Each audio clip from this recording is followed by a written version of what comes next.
anyways. Check this out. You're not going to believe this. Samsung's getting rid of the Plus model. Yeah, you heard me right. So the S25 Plus is going to be non-existent. That's correct. So Samsung is making a radical change with the S25 series. There will be no more Plus model. This is absolutely... I thought they turned the corner with this Plus, right? Nobody was buying the Plus in the past because the specs were not up to par with other devices in its same category, like OnePlus or even the iPhone.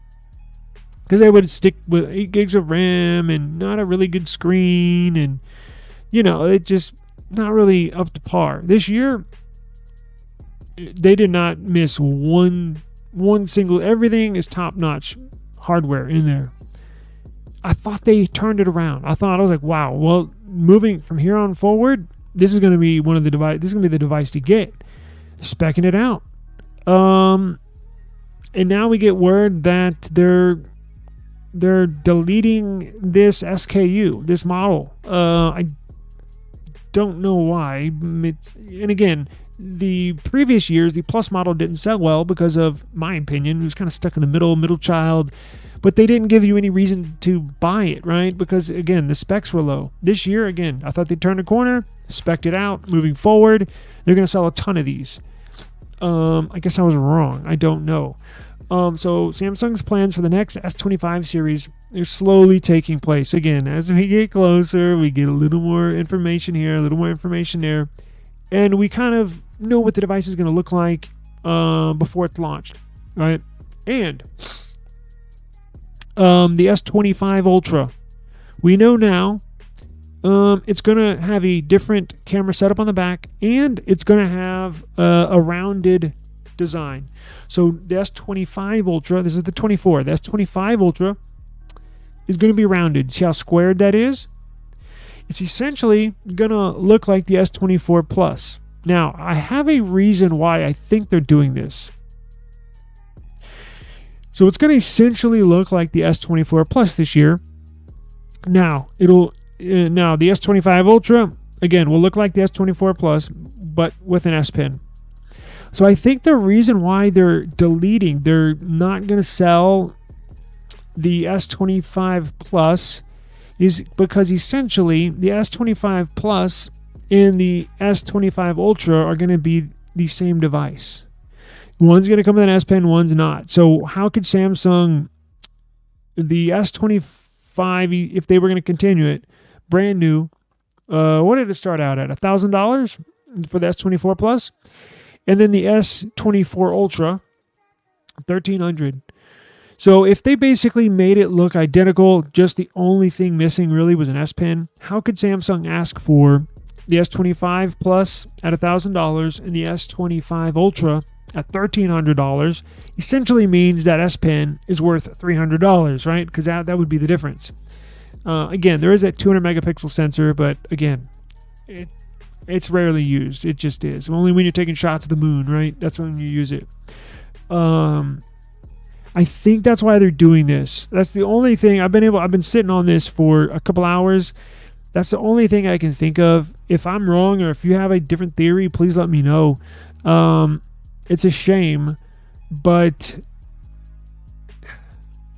I don't know. It would be too similar to the other device is my guess. So how do we know this? Well, the model numbers got leaked. As you know, they're doing testing on these other devices. The S25 series is already in real life. It's out here. They're testing it, right? That's how we know. We got model number listings for the S25 series, and in those model listings were nothing that referred to the Plus model. As you know, I broke down the model numbers here in this article. You can go through it. I got to get out of here, so I'm not really going to go through it, but it explains how we figured out why there's not going to be any Plus model, right? And I go through some of the history, kind of like as I just described. I'm not going to read this article to you because that would waste your time. But I essentially broke down as to why I believe they're going to delete the Plus model. So essentially, you're going to have two models, I think. Right now, you're going to have an S25, which is going to be a smaller. Now, here's what they might do. So they're going to have an S25 and an S25 Ultra. I think they're going to increase because the S24, the base model, S23 base model, kind of too small. I mean, for me it is. I would like it to be a little bigger. And to be completely honest, I think the perfect size for a big phone is 6.7 inches, right? I think the perfect size for a small phone, quote unquote small phone, is 6.4 inches. I know that doesn't seem like a big distance. And in fact, Samsung might increase. Well, the Ultras have been a 6.8. So if it's going to look like the S24 Plus with an S Pen, what they're going to do is increase the screen size. They're going to take that S24 Plus, increase it a little bit, screen size, and then put an S Pen in there. It's probably where the screen size comes in, where they make it a little bigger to fit that S Pen. I think they're going to, because look what Apple's doing with this year with this iPhone. Their iPhone 15 Pro was a 6.1 inch display. This year's iPhone 16 Pro is going to be a 6.3 or 6.4. 6.3 or 6.4, right? So even Apple is increasing the size a little bit from their small model. So I think Samsung, I think this is what their strategy is. They're going to take the S25, the base model, and I think they're going to increase the screen size a little bit. So it's not so much of a drastic difference. Because what they want you to do is, okay, if you don't buy the Ultra, would you consider buying, because it's too big, would you consider buying the other version, which is the smaller one? Well, if most people say, nah, that's too small, I want something a little bigger. Well, if a majority of potential customers are saying that, and believe me, they're polling, they have marketing teams that physically ask people these questions. Google's asked me these questions before. Then they'll take all that data and they'll make adjustments. But I would like to see them increase it to a 6.4 inch display for the base model, and then keep that 6.8 or what have you. I wish they kept it at 6.7, but I just don't think they will. If it's going to have an S Pen, it needs to be a little bigger. So very interesting news we got today. This came out of left field. Was not expecting to see this, but think about it, and we're going to discuss this tomorrow more. Check the article out. I want you to brainstorm, and I want to see, is my assertion right? I've been thinking about it for a few hours, maybe sleeping on it. I'll have a different theory, but right now, that's all I can come up with. Maybe they're going to do what Google and Apple are doing. What if Samsung does two small phones, right? Like the 15 like the upcoming iPhone 6. Well, like this year, let's do current. Well, I guess I can't because Pixel. Anyways, I'm thinking out loud. I'll shut up. So what if they do a 15 and 15 Pro like Apple does, same size, but one is spec'd better than the other, and like Google's doing, Pixel 9, Pixel 9 Pro, same size, just one is spec'd out more than the other. What if Samsung does that? Now, not saying they're going to do that with the Ultra model. They might. Shit, I don't know. But I would think they would need almost a base model for the carriers to kind of give away for free, or like they could do an S25. I don't know. I'm just thinking out loud, but let me know what you think. Sleep on it, and we'll all gather here same time, same place tomorrow.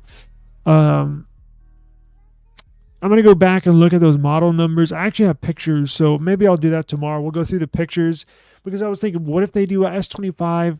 What if that Plus model is reserved for the small Pro version? Like, let's see, they wouldn't do that because you would get the name mixed. Anyways, shocking news today. I'm just presenting to y'all what I got. So it could change, but it looks like this is what they're doing, because Testing has already begun. And look, January is right around the corner. It's what 5 months away. And look, they got to produce all these too. When you produce millions of devices, you can't do it a week before you launch these phones in January. You got to start producing them, like physically making them, probably in November, and that's coming up here in just a couple months. So, interesting news. And anyways, I got to run, guys, but I appreciate you joining me. Please go to our eSIMstudios.app. I'm going to post a new giveaway today, and notify all y'all of that. And trust me, join us tomorrow. I got even more good stuff for tomorrow's show. So appreciate everything. Hang on one second.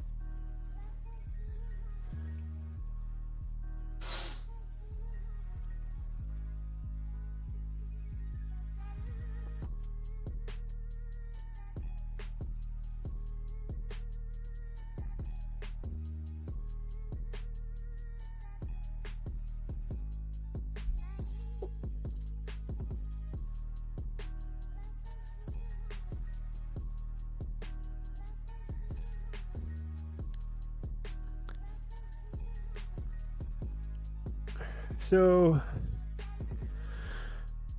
yeah, Vern is correct. In order to run Apple Intelligence, you're going to need at least 8 gigabytes of RAM. Now, remember, they don't, and I don't know if, let's say Apple introduced RAM expansion, right? Like some of these Android phones do.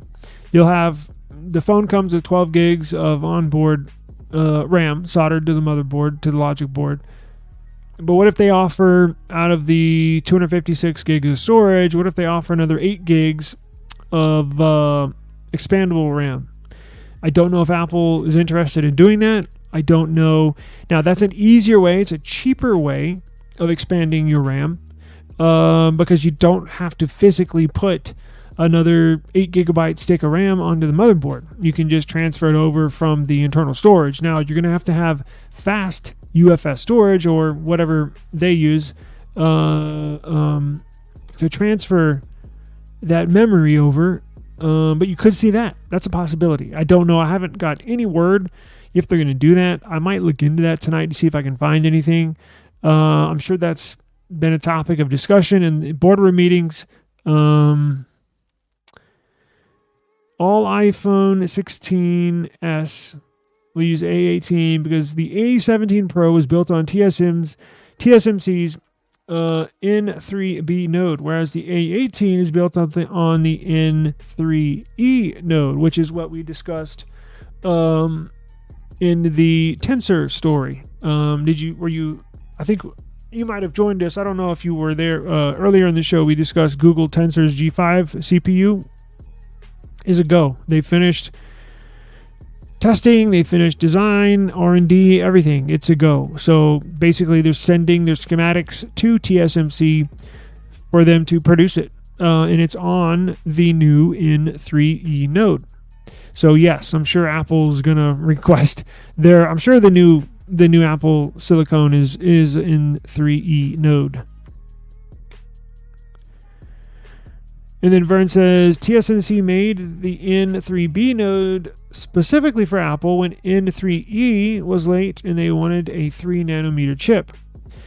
N3E is compatible for N3P. And the new nodes have better yields. Yes, and that goes back to what Samsung has been having issues with their Exynos processor, and that's the same thing. Why you hear these stories that Samsung is considering putting MediaTek chips in some global variants of their upcoming S25 series and the Galaxy Tab S10 series. They were going to run. Typically, in the past, Samsung has introduced Snapdragon chipsets for the USA bound models, And then they'll throw in Exynos, like this year, they'll throw in, I think it's a 2400, Exynos 2400 in other parts of the world, right? Samsung's having so many issues manufacturing this new 3 nanometer, and I don't know if Samsung's manufacturing process obviously is not as good as TSMC's. How, if they're using the new, see, maybe you could tell me, Vern, maybe is there, oh wait, I already know this answer. It is the way that TSMC constructs these basically is patented, correct? Meaning like Samsung couldn't copy TSMC's N3P or N3E node, right? That's like a specific build design that TSMC only uses, correct? If you're still watching. Let's see. Because here, where am I? Because up here, let me show you. This story right here, for the G5 CPU. Where was it? Was it in this story that I wrote? Yeah, right here. The chip is manufactured. Now, this is for Google's new Tensor chip, not in the upcoming Pixel 9 series that we're going to see here in a couple weeks or in a few weeks. This is for next year's Pixel 10 series, right? Google's kicking Samsung to the curb, and they're doing their own thing. But this new Google Tensor G5 chip that's going to be in the Pixel 10 is built, just what Vern was saying, on the new second generation 3 nanometer node, also known as N3E. So I'm pretty sure Apple is going to have these new Bionic chips built on the N3E technology, and I mean, I'm pretty sure, but maybe you can correct me if I'm wrong. Please do. I want to make sure all the info I'm putting out there is correct. Let's see. The past Tensor chips were built on Exynos for Pixels, the Exynos 5123 and Pixel 6 series on the 5300. Hang on, let me show you this old story. Not old, but let me show you this story right here. Where is it? Something, it was on the chips. Is it here? Right here. Check this out. Samsung's refuting.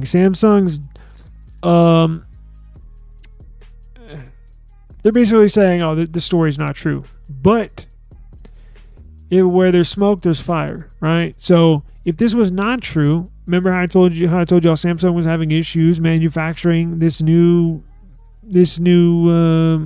CPU, right? Then why would there be stories coming out that some S25 series devices are going to use a MediaTek chip, right? In some parts of the world, when in previous years, all the other places that did not have a Snapdragon CPU would have an Exynos CPU. Then why did that story come out yesterday that the new Tab S10 series is going to have a MediaTek chip, right? In some parts of the world and not an Exynos. See what I'm saying? So like when you piece all these stories together, now obviously they're not going to say, oh yeah, we're having major issues manufacturing these chips. These yield numbers are just trash. We're throwing away 1 out of every 3 yields, right? Or 1 out of every 3 sheets, because they produce them on like sheets, or like these right here, like these chips, right? That's what they call them, chips. It's like, oh, we got to throw 1 out of every 3 away. They're not going to admit to that, right? So, but the story's out there, and they're losing money big time, as you can tell right here. Oh, here's some of the numbers. So, according to one report, Now let's going back to Samsung. And this is with their 3 nanometer chip. According to one report, defects in Samsung Foundry's second generation. So remember, TSMC is now on a second generation 3 nanometer node CPU, right? Haven't heard any issues coming out of their camp, but Samsung's attempting to do a second generation, their own version of a second generation of this 3 nanometer node. However, theirs is not going really well. Look at this. Affected. So this issue affected 2,500 batches. So 65,000 12-inch wafers per month. They would essentially have to throw away, or whatever they do with them, I don't know, because you can't recycle them. Once they're printed, once they're constructed, if it's bad, it basically has to be thrown away. Like, I don't think they can like refurbish it or anything. It doesn't work like that. But look how much money they've lost. So 65,000 12-inch wafers per month. Totals $720 million in losses. $720 million. It's insane. And they've essentially had to scrap them, right? Now, there's some reports saying here all were scrapped because a part was incorrect on there, or a piece of the construction was jacked up.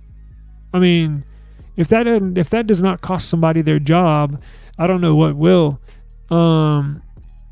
But they have major issues apparently with this, and that's why you're seeing reports that they may go with MediaTek, right? They're going to strike a deal with MediaTek. I'm sure they're negotiating. Like, I don't know. It's not a given they're going to go with MediaTek, but at this rate, they're so far behind. Look, the S25 series, as I mentioned, they got to start producing these here pretty soon. And these tablets too, pretty soon. So it's not like they have, we can go back to the drawing board and go back to the R&D team and let's, rework this thing. Let's start from scratch and start all over. No. It's way too late to do that. They're probably going to scrap this whole generation and move on to next year's CPU. I'm assuming. I don't know. Obviously, I don't know, but it's possible. So there you have it. Very interesting news, but that's what came today. And 60, what does it say? So the current production capacity of Samsung's second gen 3 nanometer chip is manufacturing process is 60,000 pieces per month. Now that's 60,000 chips. That's 60,000 wafers, and all those, the CPUs are on those wafers that I showed you in that picture. That's absolutely astounding. I know we're getting off in the weeds and some real nerd stuff, but I'm a big nerd when it comes to this stuff, so I love covering this. So if you do too, you're in the right spot. But I gotta run. I got a hungry cat here. But thank you for joining us on this Tuesday. What are we? July 2nd, 2024. eSIM Studios Podcast Livestream.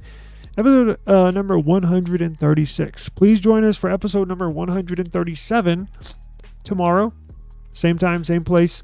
Catch me tomorrow afternoon. And we'll be right back here with all the day's tech headlines. So appreciate it, guys. Take care.